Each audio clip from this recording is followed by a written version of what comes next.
Y la idea del día de hoy es que conversemos sobre COVID-19.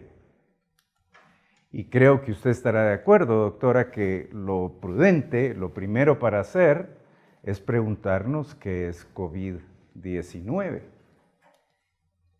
Y COVID-19 es una enfermedad producida por el virus llamado inicialmente nuevo coronavirus 2019, que fue identificado apenas en enero de este año a partir de los brotes que ocurrieron en China a finales del año pasado.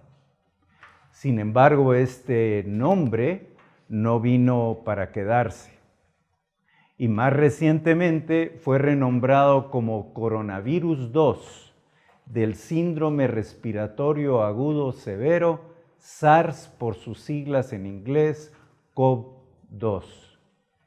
Y la enfermedad que produce es precisamente el COVID-19.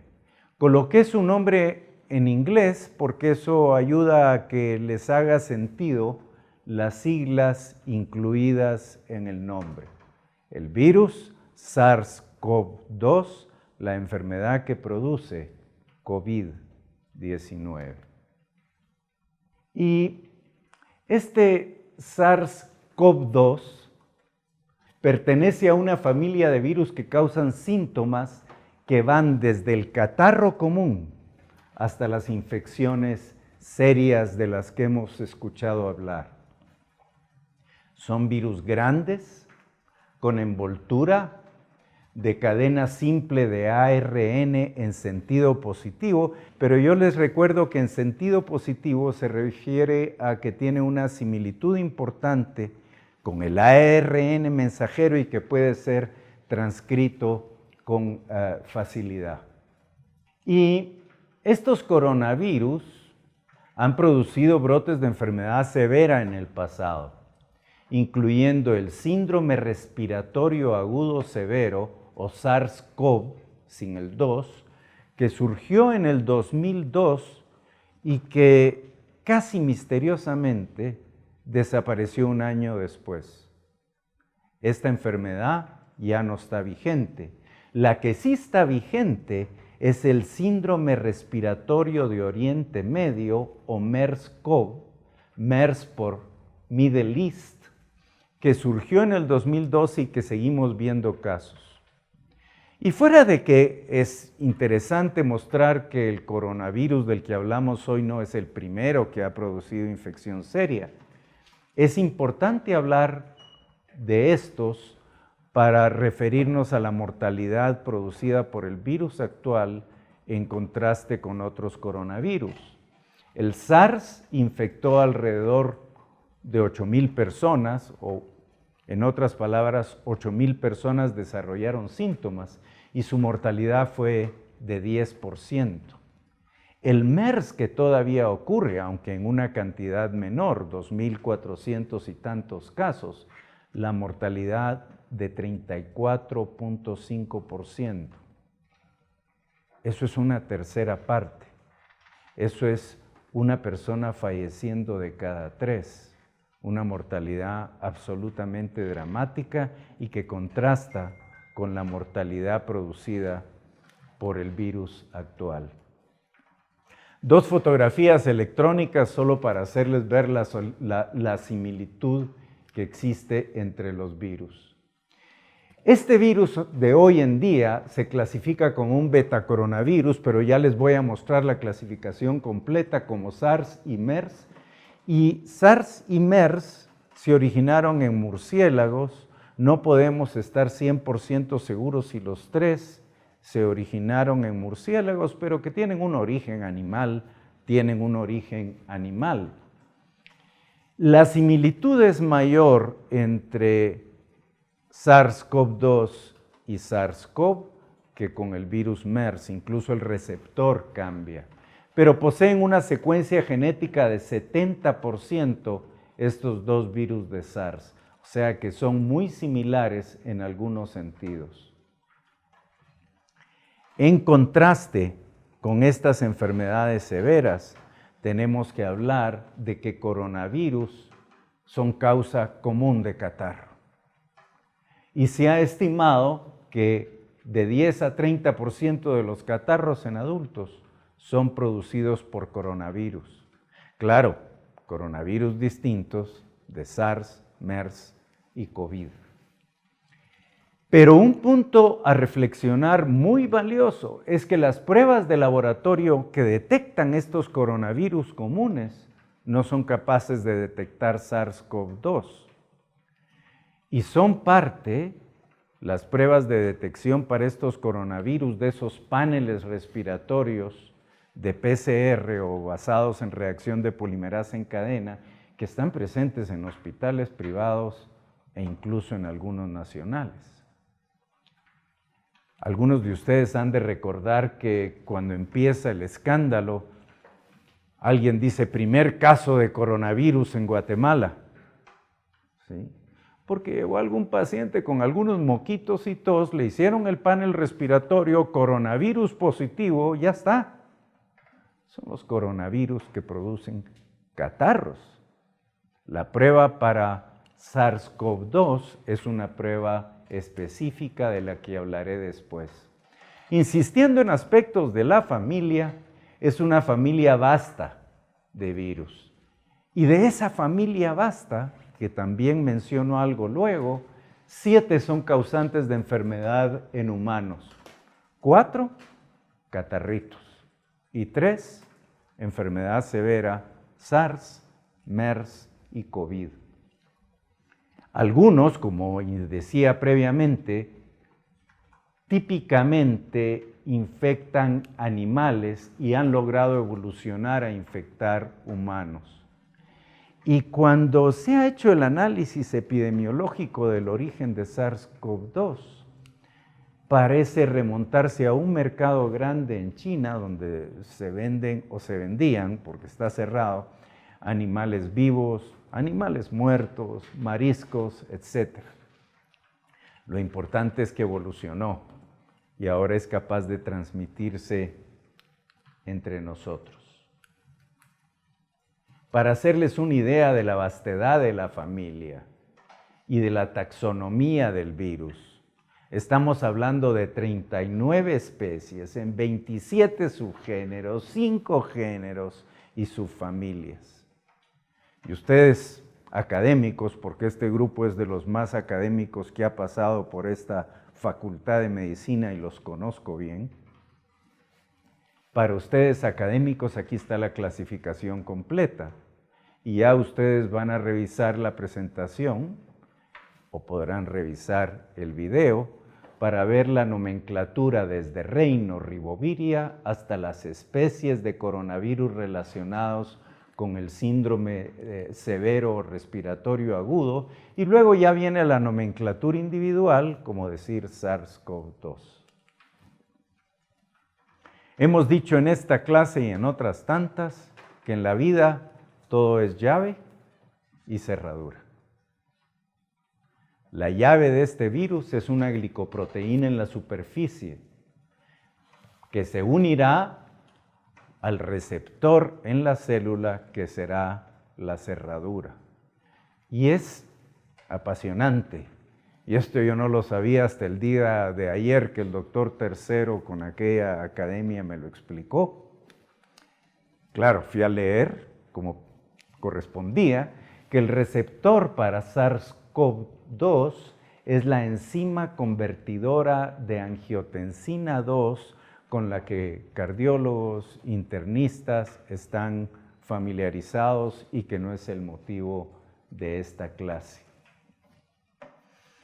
Cuando llegue a epidemiología y a pronóstico, ustedes van a ver que la enfermedad se ha comportado muy distinto en diferentes grupos de edad, en hombres, en mujeres, que es lo lógico que yo académico buscara si esta enzima se expresa en forma diferente en diferentes grupos que me expliquen la epidemiología distinta.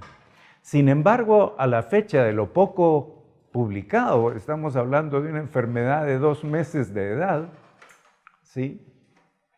No se ha encontrado diferente expresión de la enzima por raza, comparando caucásicos y asiáticos, por edad, considerando un punto de corte menores y mayores de 60 años, o por género, hombres y mujeres.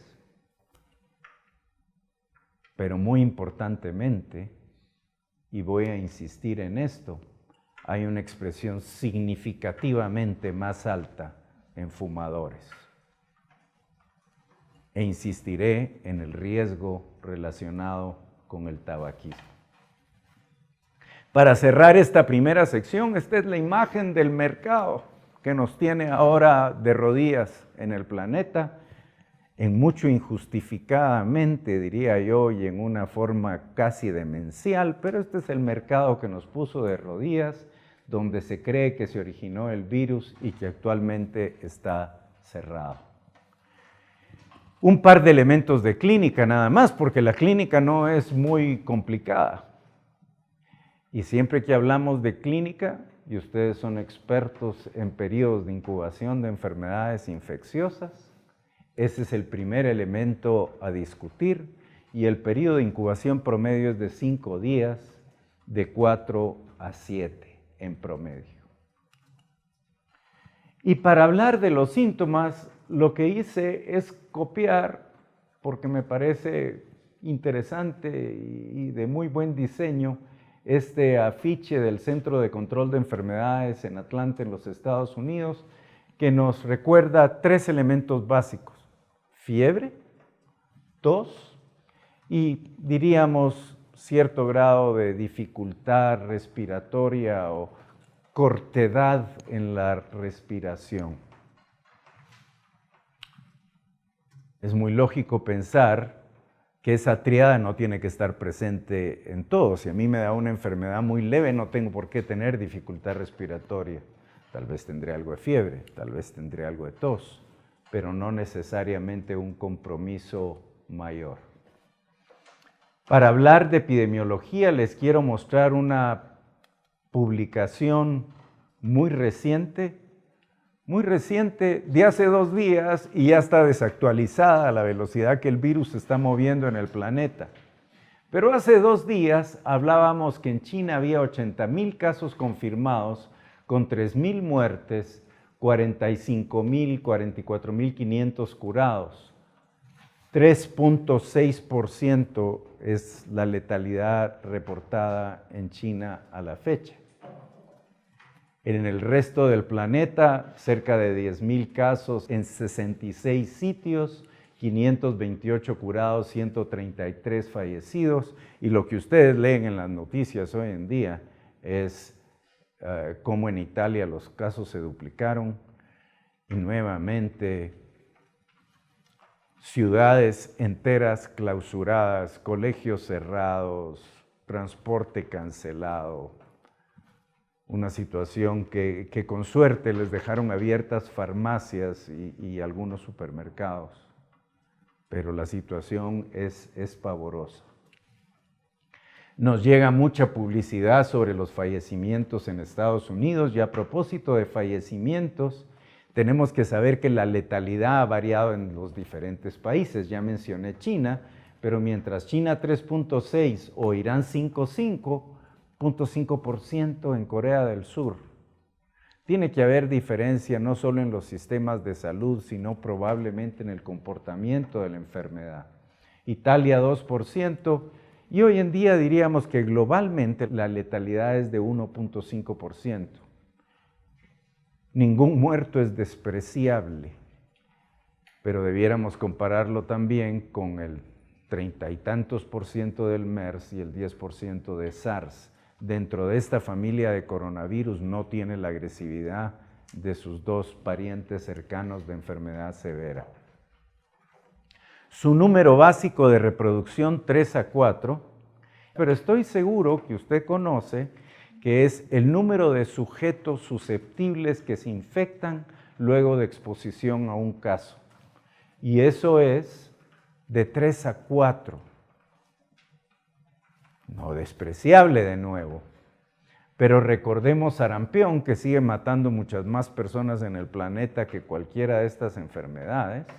El número de reproducción de sarampión, de tosferina, es de 12 a 18. Para la lista de enfermedades inmunoprevenibles, este número de reproducción básico es más bajito que cualquiera de las enfermedades inmunoprevenibles para las que no vacunamos, incluyendo sarampión, que también en forma demencial está matando personas alrededor del mundo en una forma masiva.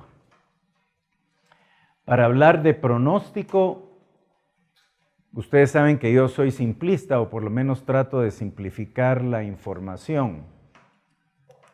Y la forma más dramática de simplificarla es que hay 3 grupos blancos principales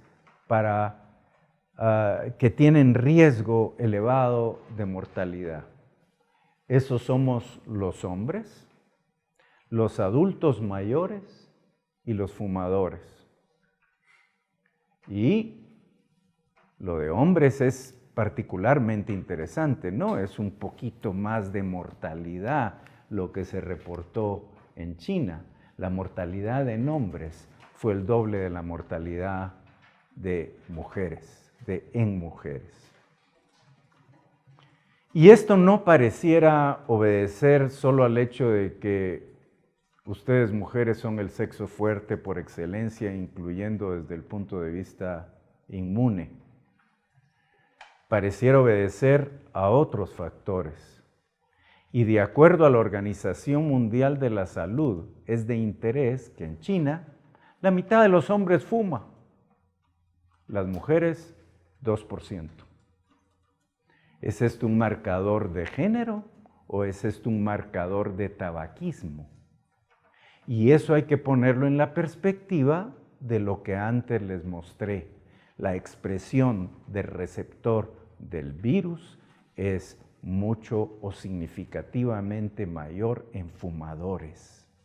Y también hace pocos días fue publicado en JAMA, esto estoy hablando febrero 24, un análisis sobre 72,000 casos por el Centro de Control de Enfermedades de China. Y les voy a mostrar 3 tablas y todas ellas tienen información valiosa. La primera es la distribución por edad y lo que claro llama la atención es que el 87% de los casos ocurrió entre 30 y 79 años. Es una enfermedad de adultos. No estoy hablando ahora de riesgo de mortalidad, simplemente de frecuencia de la enfermedad. Contrasten eso con los grupos pediátricos. 1% de los casos menores de 10 años, 1% de los casos entre 10 y 19 años. No me pidan que lo explique porque todavía no es fácil de entender, pero esto no es una enfermedad pediátrica. Los niños ni se mueren ni parecieran infectarse como se infectan los adultos. Puede ser que sí se infecten, claro, y que sean infecciones asintomáticas o tan leves que no las reconozcamos. Eso es muy obvio, pero no es una enfermedad pediátrica. Es un fenómeno de muchísimo interés. La segunda tabla que les quiero mostrar es el espectro de la enfermedad. Y lo que ustedes han leído en los periódicos, porque espero que estén leyendo los periódicos, 81%, digamos 4 de cada 5 casos, lo que produce es una enfermedad leve. Y a ustedes que la tía les pregunta, porque a uno lo ven estudiar medicina y la tía lo visualiza a uno como un médico con 30 años de experiencia, todos hemos pasado por ahí, a la tía hay que decirle tía, ¿sí? 80% le da una enfermedad leve, calma. Es uno de los mensajes que hay que dar de calma, ¿sí? La enfermedad, claro, puede ser severa y definimos severa a aquellos pacientes taquipneicos que están saturando mal, que desarrollan infiltrados pulmonares, o sea, desarrollan una neumonía. Y hablamos de casos críticos, cuando el paciente no solo hizo una neumonía, sino que hace fallo respiratorio, hace choque séptico, disfunción multiorgánica con un mal pronóstico. La tercera tabla para mostrarles es la mortalidad. Para insistir de nuevo que los pacientes mayores son los que tienen una mortalidad mayor. 15% a los 80 años, muy distinto del 1.5% global que les mostraba. 70, 79 años, un 8%. En este reporte, porque las cifras las van a ver oscilar, en China reportan que la mortalidad de los casos confirmados fue un 2.3% dentro del rango que les había mostrado. Los casos críticos explican solo el 5% de la enfermedad. Claro, si yo hago un caso crítico, mi mortalidad es cara o cruz, 50% fallecen. O sea, esas son malas noticias. Pero hay que verlo dentro del contexto de todos los pacientes infectados. Prácticamente no hay mortalidad abajo de los 35 años. Toda regla tiene su excepción, pero si lo vemos globalmente, ese es el escenario. Diagnóstico es una sola diapositiva la que les quiero mostrar y existe ahora una prueba desarrollada específica basada en una reacción en cadena de polimerasa con transcriptasa inversa. Es una PCR, en otras palabras, una reacción de polimerasa en cadena. El mensaje de nuevo es: las pruebas que detectan coronavirus en general basadas en PCR no les van a detectar el SARS-CoV-2. Fuera de eso, en algunos sitios, pero los australianos fueron los primeros, el virus ha sido cultivado. Eventualmente podríamos considerar que podría moverse hacia una prueba diagnóstica, pero hoy en día es una reacción de polimerasa en cadena. Tratamiento no hay. Pudiera ser que en una semana, 2 semanas o en un mes dijéramos algo distinto. En China han venido propugnando que un antimalárico, la cloroquina, pareciera ayudar a algunos pacientes con neumonía. Y ayer leía de estudios de antivirales en los Estados Unidos, nada concluyentes, pero es claro que el mundo se está moviendo muy rápidamente a ensayar tratamientos, así como al desarrollo de vacunas. Y tal vez yo pensaría que lo más importante de esta presentación es insistir en prevención. Y para hablar de prevención, quiero iniciar con unas palabras de un profesor de epidemiología de Harvard, que dice: más que enfocarse tanto en cuarentenas y aislar poblaciones, o enfocarse en prevenir la diseminación de un virus que se va a diseminar, se va a esparcir. Los esfuerzos tal vez debieran centrarse en prepararse lo mejor posible para enfrentar el virus. ¿Y cómo prepararnos? Porque les quiero insistir en todas esas cosas saludables, aburridas. A los que nos estamos haciendo viejos cada vez nos parecen menos aburridas, a ustedes les parecen exasperantes. Y la número 1 es: no fume. Y el que fuma, pare de fumar, aunque le cueste, aunque le den temblores, aunque le dé una abstinencia espantosa y tenga que correr 30 kilómetros una mañana. Pero hoy en día es no fumar.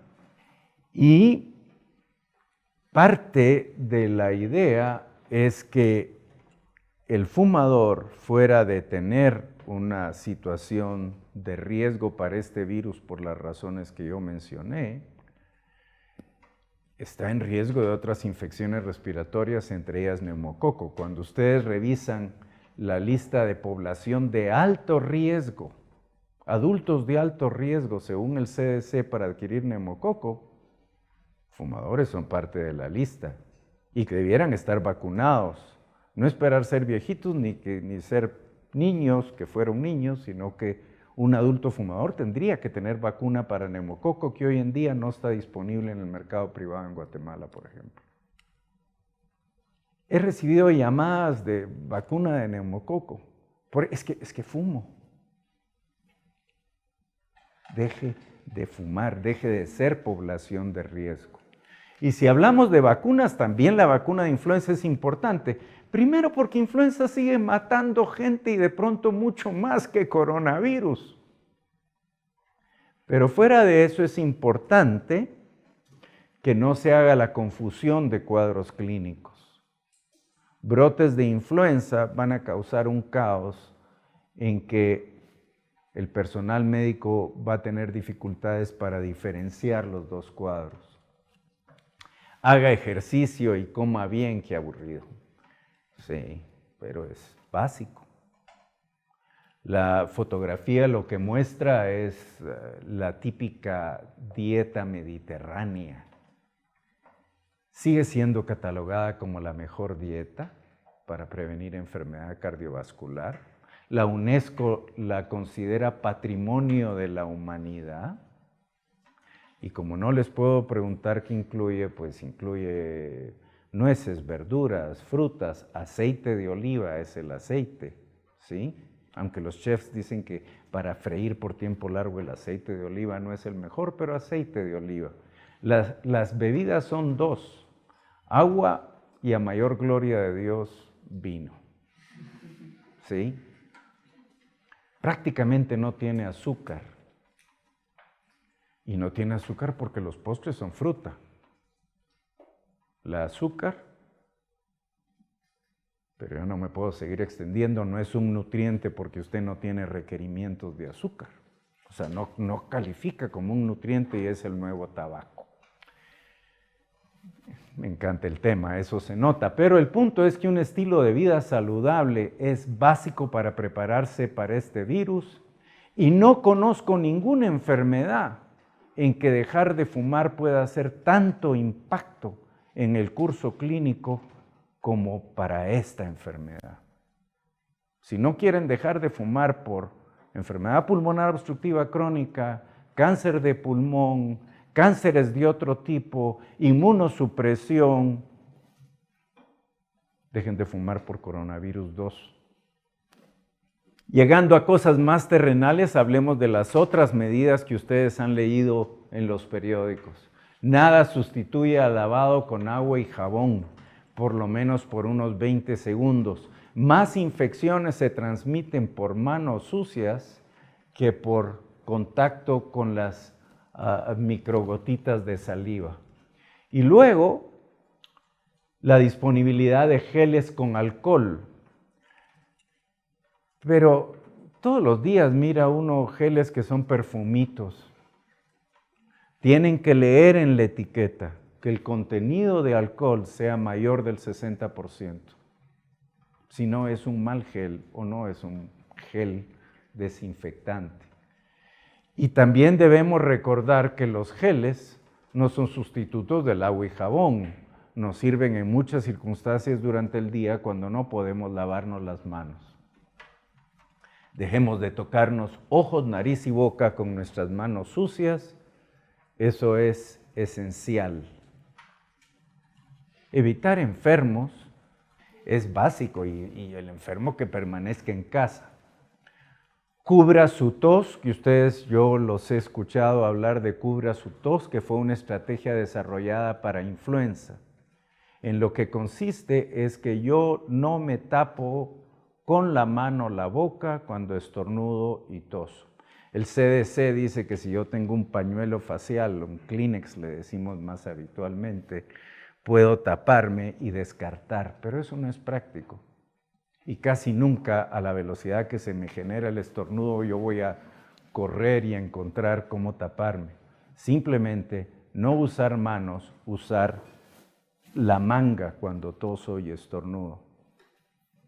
No importa si su abuelita es como mi abuelita, que me hubiera dado un coscorrón terrible por maleducado de estarme tapando con mi ropa los estornudos y la tos. Es la política para no contaminar mi mano. Limpieza de objetos potencialmente contaminados, sobre todo en aquellos medios donde son compartidos por varias personas.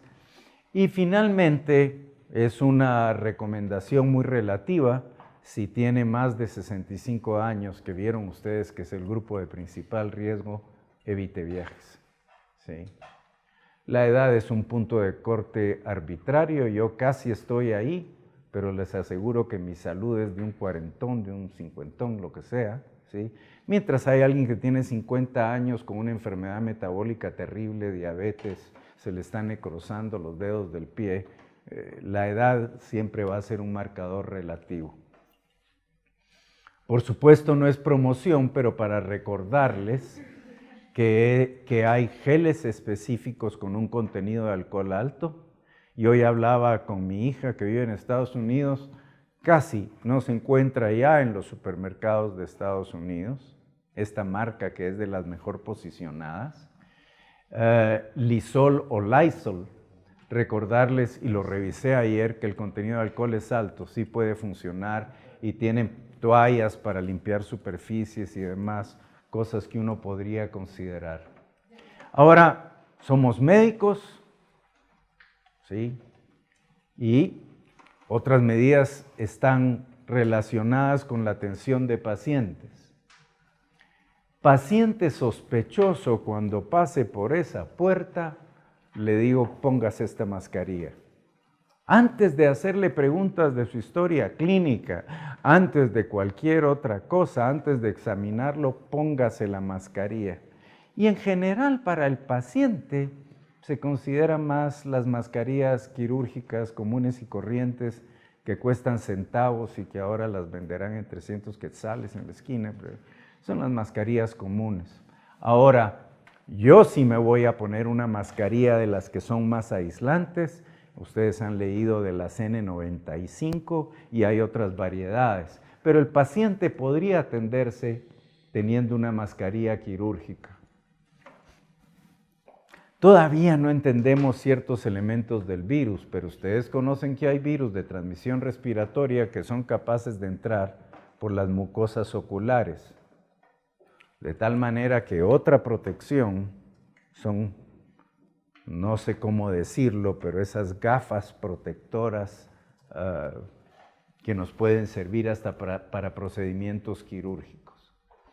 No lo voy a atender en una emergencia con 10 pacientes de este lado y 10 de aquel otro. Si yo tengo un paciente sospechoso, tengo que poder darme el lujo de atenderlo en un cuarto privado con la puerta cerrada. Muy bien. Y con esto yo termino, ¿sí? Yo espero que esta presentación sea útil para ustedes y quienes puedan ver el video. Y agradezco muchísimo nuevamente a la doctora Rebeca Cueto. Ella es un motor incansable de nuevos conceptos, nuevas ideas. La feria del microbio, que siempre es un éxito y de lo más divertido, es trabajo de ella. Así que gracias a ella yo estoy aquí con ustedes hoy. Les agradezco y que tengan un muy buen día.